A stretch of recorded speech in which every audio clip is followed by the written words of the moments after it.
Nothing illuminates the opportunity in a crisis like a bold vision. Now let me demonstrate this to you with a true story that happened a few years ago. I was the plant manager of a plant, and we had just instituted a major change in our warehouse.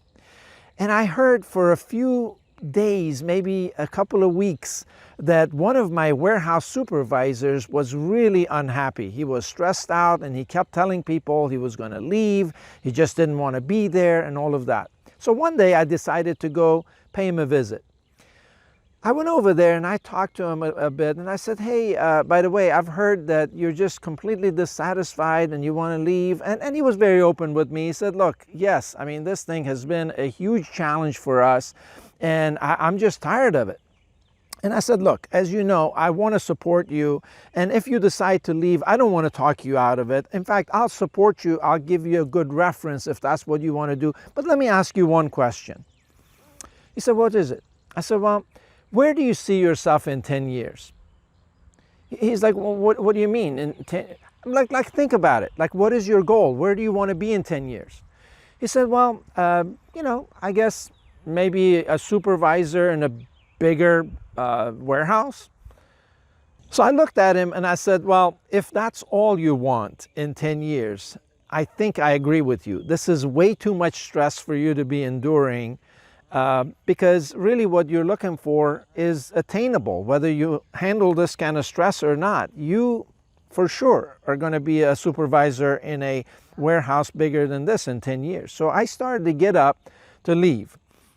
But he knew me a little bit better. He knew that there was something coming. He said, well, Amir, that can't be it. What are you thinking? I said, well, let me tell you where I see you in 10 years. I don't see any problem with you having a vision that says you are the CEO of your own logistics company. Not only are you a supervisor in a warehouse, you own the warehouse. You manage a series of warehouses. I said, well, how does that sound to you? He's like, well, I don't think that's going to happen. I said, well, no, just think about it for a moment. If it could happen, is that something that would be interesting to you? He said, well, yeah, but I mean, well, let me think about it. So I said, okay, well, just think about it. I'll come back and talk to you tomorrow.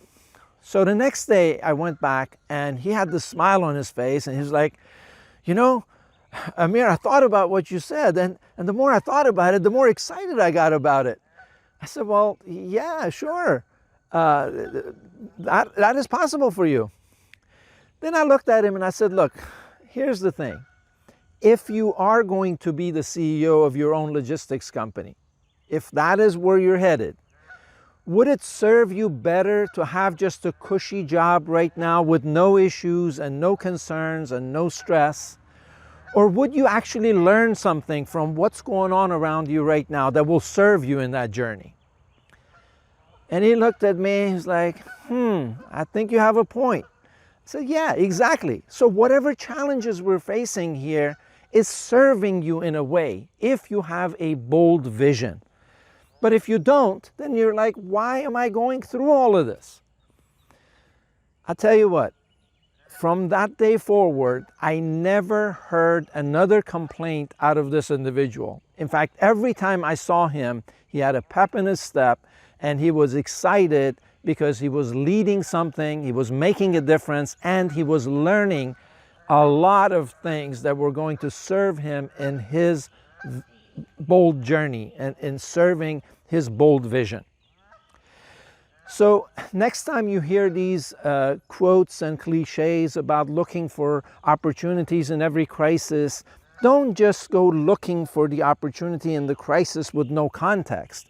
Create a context for yourself and let that context be a bold vision.